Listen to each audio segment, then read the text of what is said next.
conhece não, é um bichinho bonitinho que tem um lampião.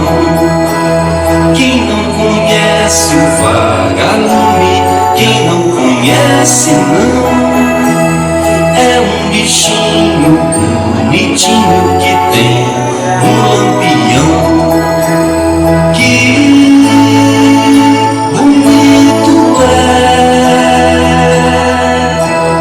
ver o vagalume voando na escuridão, acendendo e apagando o seu lampião.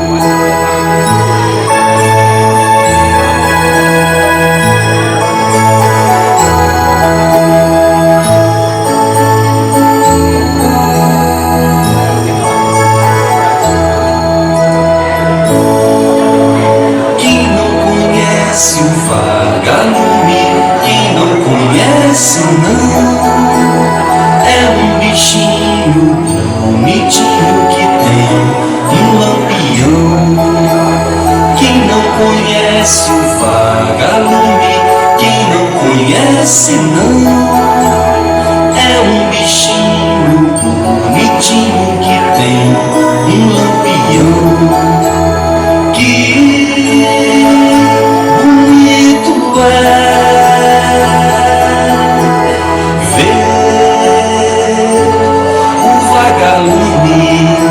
Voando na escuridão, acendendo e apagando